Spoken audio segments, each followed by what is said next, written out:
दादी संविधान गौरव दिवस पे सर आज आपका सिलवासा पे आगमन हुआ है, क्या कहना चाहेंगे आप? संविधान गौरव दिवस पूरे देश में मनाया जाता है। संविधान के बारे में तमाम गलत नैरेटिव विरोधी पार्टियों, जिसमें मुख्य रोल रहा कांग्रेस का, इन्होंने नैरेटिव गढ़ा, दलितों को भड़काया और ये कहा जब बीजेपी आएगी संविधान बदल देगी। तो आज ये संविधान का आपने मेरा भाषण सुना होगा। संविधान के किसके साथ सबसे ज़्यादा संविधान के छेड़छाड़ कांग्रेस ने किया है? मैंने कहा पहला संविधान, आप तो मीडिया के हैं, सन 52 में चुनाव हुआ तब पॉपुलर गवर्नमेंट आई। नेहरू जी इतने जल्दबाजी में थे, सन 51 में पहला संविधान संशोधन कर दिया। और जानते हो क्या था मुख्य उसमें? स्पीच एंड एक्सप्रेशन, मीडिया के अधिकार को कर्टेल करना जो नेहरू जी ने किया। सरकार तो पॉपुलर सरकार 52 में बनी। 61 में इन्होंने कहा हमें दलितों का आरक्षण पसंद नहीं है। इसके अलावा प्रियम्बुल जो होता है, प्राण होता है, सन 76 में विपक्ष जेल में था, उसको कांग्रेस ने बदल दिया। इमरजेंसी लगाई किस लिए? राष्ट्र हित में नहीं, अपने हित में, अपनी कुर्सी बचाने के लिए। जब रायबरेली से हार दी गई और उसके वंचित कर दी गई राजनीति लेने के लिए, तो अपने हित में पूरे देश में आरक्षण को लगा दिया, आपातकाल। और आपातकाल में जो मौलिक अधिकार थे वो सब खत्म कर दिया। सन 76 में इन्होंने एक अमेंडमेंट किया, कालाजा 42वां सम्मान संशोधन, उसको मिनी कॉन्स्टिट्यूशन कहा जाता है। और उस मिनी कॉन्स्टिट्यूशन में इन्होंने प्रियम्बुल में तुष्टीकरण की राजनीति के तहत समाजवादी सेकुलर घुसेड़ दिया। और डेट वही है सन 49 वाला। तो इस तरह 90 सरकारों को बर्खास्त किया अपने कार्यकाल। अभी ये कह रहे हैं हमारे राहुल गांधी घूम रहे हैं, हम राज व्यवस्था से लड़ रहे हैं। राज व्यवस्था मतलब होता है इंडियन नेशन।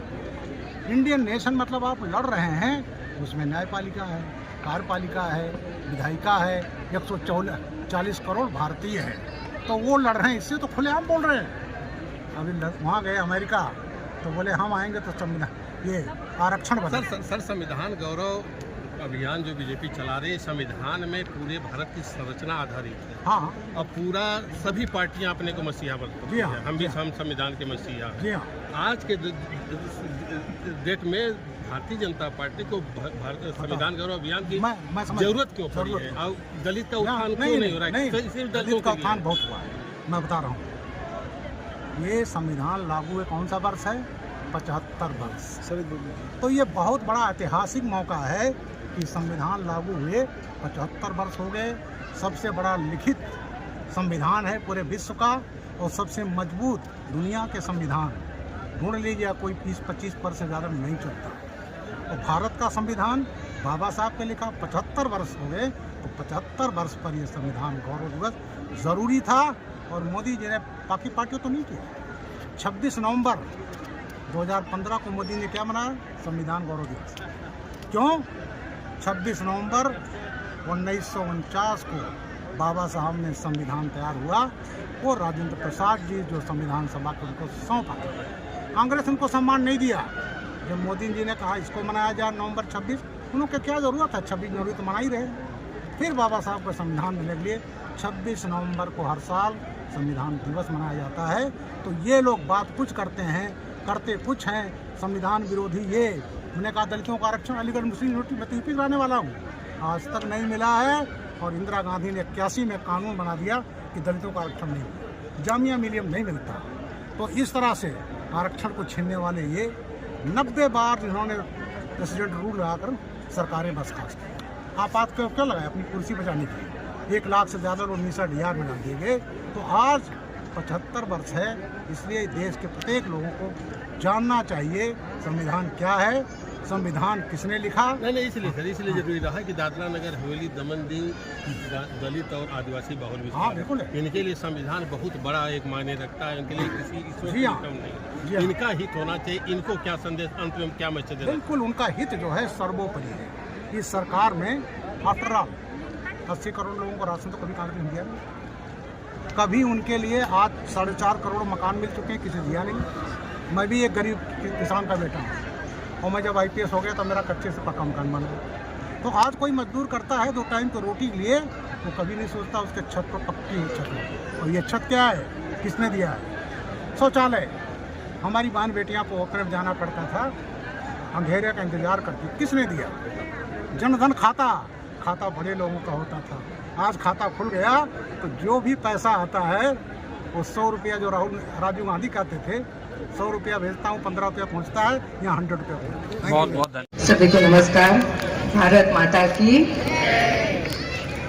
आज की यह भारतीय जनता पार्टी द्वारा संविधान गौरव अभियान के अंतर्गत प्रोग्राम में उपस्थित आदरणीय श्री बीरजलाल जी, रिटायर्ड IPS एवं मेंबर ऑफ पार्लियामेंट राज्यसभा, दोनों प्रदेश के प्रभारी भीषण भाई पटेल, दोनों प्रदेश के प्रेसिडेंट निवेश भाई टंडेल, पूर्व सांसद श्री लालू भाई पटेल, दमन जिला पंचायत अध्यक्ष जागृति बहन, कार्यक्रम के संयोजक मुकेश भाई गोस्वामी, किशन भाई परमार, संधू भाई।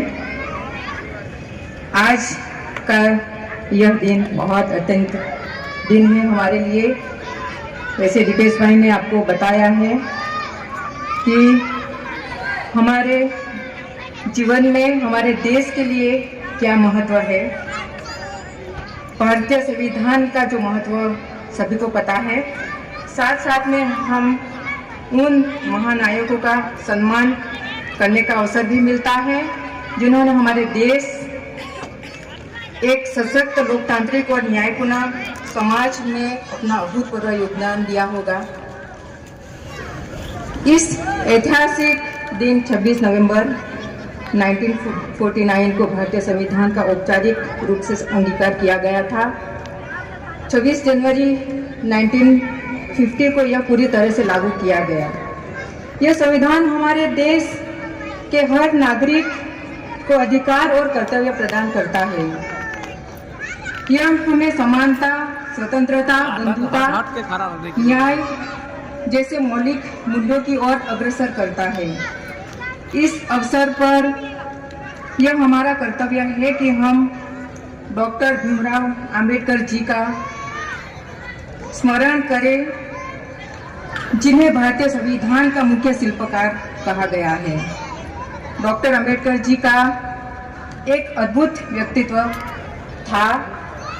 एक महान विधिवेता, समाज सुधारक, लेखक और एक अद्वितीय नेता थे। उनका जीवन संघर्ष और प्रेरणादायक भरा हुआ है। डॉक्टर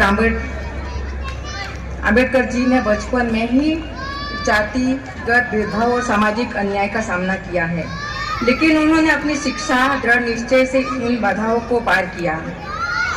उन्होंने पूरे समाज को समानता और न्याय की स्थापना के लिए काम किया और उनको आज राष्ट्र की उन्नति, उसके सबसे कमजोर वर्ग की उन्नति से मापी जानी चाहिए। उन्होंने संविधान के हर नागरिक का समान अधिकार दिलाने की व्यवस्था की। किसी धर्म, जाति, लिंग या क्षेत्र से संबंधित हमारे संविधान का महत्व सभी को पता है। भारतीय संविधान केवल कानूनी दस्तावेज नहीं है, हमारे देश की आत्मा है। हमारा देश किस प्रकार चलेगा, इसमें नागरिकता को कौन कौन से अधिकार मिलेंगे, संविधान के जरिए निम्नलिखित अधिकार प्रदान किए गए हैं। इसमें खास करके मौलिक हमारा अधिकार, धर्मनिरपेक्षता, लोकतंत्र और सामाजिक न्याय। संविधान हम यही भी याद दिलाता है कि अधिकारों के साथ साथ हमने कर्तव्यों का भी पालन करना है। जैसे ही देश में एकता और अखंडता बनाए रखना है, संविधान का सम्मान करना है, पर्यावरण की रक्षा करना है, हमारे बाबा साहेब प्रेरणादायक विचारों को, जो विचार हैं हमारे, उनके विचार हैं, वो शिक्षित बनो, संगठित बनो, संघर्ष करो, ये शब्द में आज हमें प्रेरित करता है। उन्होंने हमको सिखाया कि शिक्षा सबसे बड़ा हथियार है जिसमें हम किसी भी सामाजिक बुराइयों को समाप्त कर सकते हैं। आज हमारे यहाँ दिल्ली से पधारे हमारे राज्यसभा MP जो आए हैं और बातें भी आप सभी को बताएंगे। माननीय प्रधानमंत्री का जो विकसित भारत का सपना है वो भी आगे बढ़ाएंगे। हर व्यक्ति को काम मिले, हर जो सुविधा केंद्र की है वो एक एक व्यक्ति तक पहुंचे। उनका जो सपना था वो जरूर हम पूरा करेंगे। सभी को एक बार फिर से बहुत बहुत धन्यवाद। हमारे आए हुए आदरणीय मुख्य मेहमान जी को भी बहुत बहुत स्वागत के साथ आभार व्यक्त करती हूँ। सभी को दिल से आभार, धन्यवाद। भारत माता की। डॉक्टर साहब भीमराव अंबेडकर, डॉक्टर साहब भीमराव अंबेडकर अमर हैं। डॉक्टर साहब भीमराव अंबेडकर। बहुत बहुत धन्यवाद। यहाँ पर उपस्थित श्री दुष्यंत भाई पटेल जी, ये सूरत में थे, मैं वहाँ से दिल्ली से आया, हम लोग साथ साथ आए। रास्ते में काफ़ी इनसे बात होती रही। दीपेश टंडेल जी, कलाबेन डेलकर जी जो हमारी सांसद हैं, लालू भाई पटेल जी, इनको मैं बहुत अच्छी तरह जानता हूँ। मैं आजकल चेयरमैन हूँ parliament standing committee law and justice, DOPT, public grievances, और उसके पहले मैं होम अफेयर कमेटी के चेयरमैन था। तो लालू भाई जी हमारे 31 सांसदों में से ये भी थे लालू भाई जी।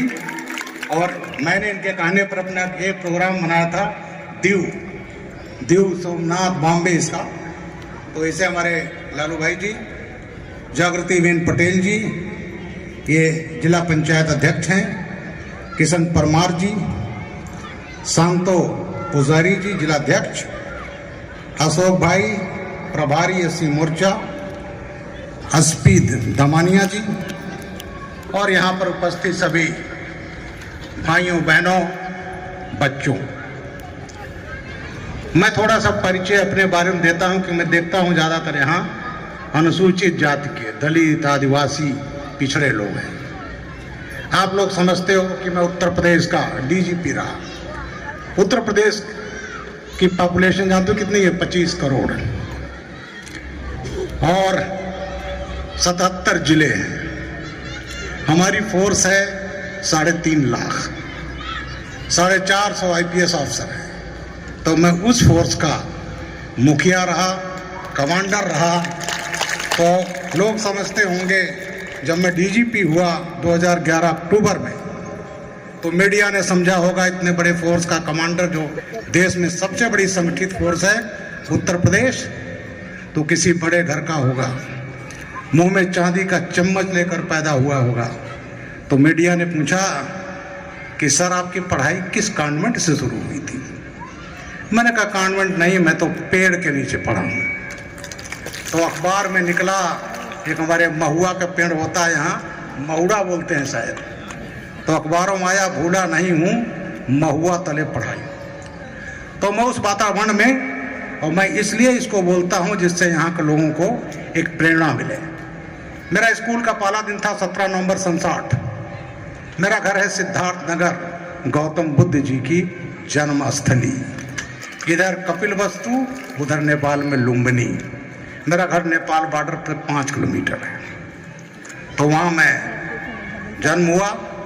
पहले पढ़ाई वाई कोई पढ़ता नहीं था, गांव में स्कूल नहीं थे। तो एक मास्टर साहब आए, 8वां पास थे, मेरे पहले गुरु, दलित थे, मुंशी ईमानदार। तो मुझे भी पकड़ लिया गया, सब पकड़ कर ले जाते थे पढ़ाने। बृहस्पतिवार का दिन था, 17 नवंबर 1960। मैं रो रहा था। मेरी माँ ने कहा आज इनको मत ले जाओ, आज हमारा खराब दिन है। तो उन्होंने कहा माता जी इनको पूरब के बजाय पश्चिम से निकाल दो तो दिक्सूल वो दूर हो जाएगा। वो मेरा पहला दिन था। अब जब गया 2.5 किलोमीटर दूर स्कूल में, तो आम और महुआ के बाग थे, उसके नीचे पड़ा। कोई स्कूल की बिल्डिंग नहीं थी। घर में बिजली तो छोड़ दीजिए, जब IPS ऑफिसर हो तो गांव में बिजली ले गया। मेरे घर में लालटेन भी नहीं था, मिट्टी का लैम्प, हम ठीवरी बोलते हैं। ये बिहार के लोग जो हैं, यूपी वाले जो हैं, वो जरूर जानते होंगे। उसकी रोशनी में पढ़ता था। उसके बाद 5वां पास कर लिया 65 में। 6वां कहाँ जाऊँ? तो स्कूल था 12 किलोमीटर। मैं 12 किलोमीटर नंगे पाँव जाता था, 12 किलोमीटर नंगे पाँव आता था, चाहे जाड़ा, चाहे गर्मी, चाहे बरसात। अभी तो हमारे यहाँ बहुत ठंडक है, और वो समझ लो कि एक बच्चा 5.5 साल का एक कमीज एक जांघिया पहने हुए, हमारे पास स्वेटर तो जो एमएससी किया तब तक नहीं रहा, कैसे जाता होगा। तो बहरहाल मैंने 70 में हाई स्कूल किया, मुझे कोई गाइड करने वाला नहीं, और 70 में जब मैंने 10वां का इम्तहान दिया तो मेरी यूपी में रैंक आई 43वां। जहाँ 50 लाख बच्चे पढ़ते हों उसमें 43वां नंबर आना, तो मुझे मिल गया नेशनल स्कॉलरशिप, राष्ट्रीय छात्रवृत्ति 60 रुपया का। तो मेरे माँ बाप बहुत खुश हुए। तब मैंने हवाई चप्पल खरीदा और कमीज पजामा पहन कर जाता था पढ़ने। 72 में मैंने 12वां पास किया तो मेरी यूपी में रैंक आई 10th, 10वां। मैं IAS IPS कुछ नहीं जानता था क्या होता। तो हमारे गुरु थे, अभी जीवित हैं, केमिस्ट्री टीचर श्री सर्वजीत सिंह। बेटा तो इलाहाबाद चला जा। मैंने कहा मैंने स्कूल गांव के अलावा तो कोई शहर देखा नहीं आज तक। बहरहाल मेरे माँ बाप ने बड़ी मुश्किल से मेरे लिए पहली बार जुलाई 72 में 2 पैंट 2 कमीज 1 प्लास्टिक का सैंडल को लेकर मैं इलाहाबाद यूनिवर्सिटी गया। 74 में BSc किया, फिजिक्स केमिस्ट्री मैथमेटिक्स। मैं वहाँ का 6वां रैंक होल्डर हूँ। जब वहाँ गया तो मैंने देखा कि लोग यहाँ तो SP बन जाते हैं, DM बन जाते हैं। तो मैं यूनिवर्सिटी में जिद्दी बहुत हूँ। मैं यूनिवर्सिटी रोड पर गया, पेपर देखा, मैंने कहा तो मैं भी बन जाऊँगा। BSc के बाद घर आया, माँ बाप से कहा अब जा रहा हूँ, जब तक कुछ कर नहीं लूँगा तब तक घर नहीं आऊँगा। BSc में मुझे मिलता था 85 रुपया, 80 रुपये में ढाबे में खाना खा लेता था, 25 रुपया मेरे पास जो भी खर्च करना पड़ा। MSc में 120 मिलता था। तो मैंने 76 में MSc फाइनल का एग्जाम दिया। 76 में बैठ लिया इंडियन फॉरेस्ट सर्विस, जिसको DFO बनते हैं।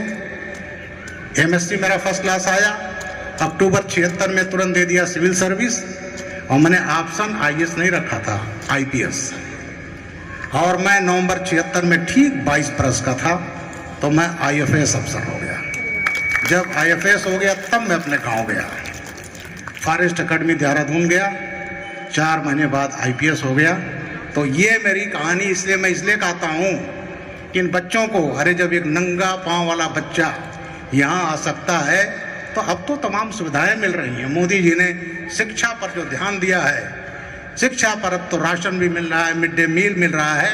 तो ये लोग जिन्होंने 1951 में संविधान के साथ पहला संशोधन किया, नेहरू जी ने 1961 में सभी मुख्यमंत्रियों को लिखा हमें दलितों का आरक्षण पसंद नहीं, आपको याद होगा, उसमें आगे पीछे काट करके और उतना दे दिया गया था कि हमें आरक्षण पसंद नहीं है।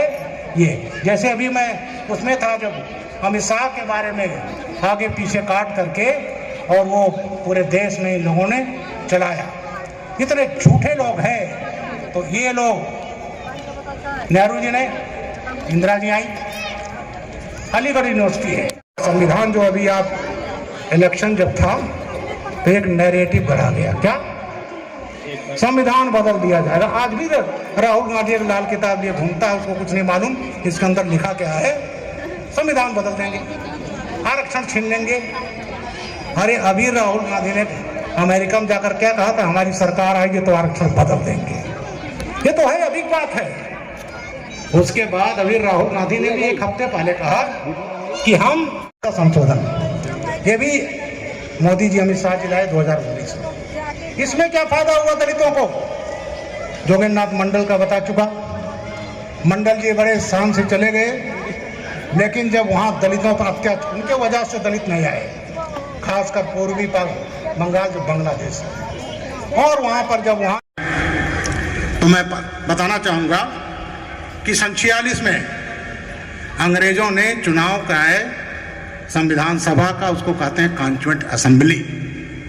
वो केवल आज के भारत का नहीं था, अविभाजित भारत का, आज का पाकिस्तान, बांग्लादेश और भारत। और इसमें कुल 379 सदस्य चुनकर आए थे।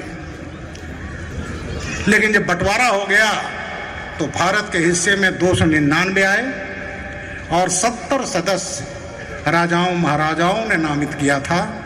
तो इस तरह से हमारी संविधान सभा में कुल 369 सदस्य हमारे थे। अब आता है बात 1946 में अंग्रेजों ने जब कॉन्स्टिट्यूएंट असेंबली का चुनाव कराया तो बाबा साहब लड़े उत्तर मुंबई से। नेहरू जी नहीं चाहते थे कि बाबा बने। बाबा दलितों को, पिछड़ों की बात संविधान में रखे।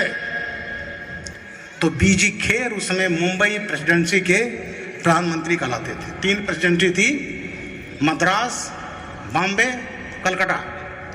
तो बीजी खेर को लगाया बाबा किसी की लिमिट जीतना नहीं चाहिए, और सब ताकत लगा दिया नेहरू जी ने और बाबा साहब को हरा दिया। जब बाबा साहब को हरा दिया गया तो पूरे देश के दलितों में भगदड़ मच गई। अगर बाबा नहीं होंगे तो हमारा हित कौन देखेगा, हमारा इंटरेस्ट कौन देखेगा। ऐसी स्थिति में बंगाल के दूसरे दलित नेता थे जोगेंद्र नाथ मंडल। अभी आपने दुष्यंत भाई ने उसके बारे में थोड़ा कहा। मेरी पहली पुस्तक उसी पर है, सियासत का सबक, जोगेंद्र नाथ मंडल, जिसके 22,000 कापियाँ बिक चुकी हैं। मैं राइटर भी हूँ। मेरी 10वीं किताब प्रिंट में है। एक मेरी पुस्तक पर सीरियल बन रहा है। तो जोगेंद्र नाथ मंडल जी ने बाबा साहब को बुलाया। उस समय पूर्वी बंगाल, जो आज का बांग्लादेश है, और वहाँ पर इन्होंने, वहाँ 6 सदस्यों की ज़रूरत थी। उन्होंने सुभाष चंद्र बोस जी के बड़े भाई शरणचंद्र बोस का भी सहारा लिया, और उसके बाद बाबा साहब ने वहाँ से अपना पर्चा दाखिल किया 8 जुलाई 1946 को। और फिर 6 MLA थे, नागेंद्र नारायण राय, मुकुंद बिहारी मलिक, द्वारिकानाथ बरूरी, गयानाथ विश्वास, चेत्रीनाथ सिंघा। इन लोगों के वोट से बाबा साहब 20 जुलाई 1946 को चुनाव जीत गए। अब चुनाव जीत कर गए तो नेहरू जी को बहुत बुरा लगा, यहां मैंने हराया और बाबा जाकर वहां जीत गए। अब उसके बाद जब देश का बंटवारा हो गया सन 47 में, और 4 जुलाई सन 47 को ब्रिटिश संसद ने भारतीय स्वतंत्रता बिल पेश हुआ, पारित हो गया। 15 अगस्त को हम आज़ाद हुए, लेकिन 2 टुकड़ों में बंट गए। अब तो 3 टुकड़े हैं। तो जब ये बंट गए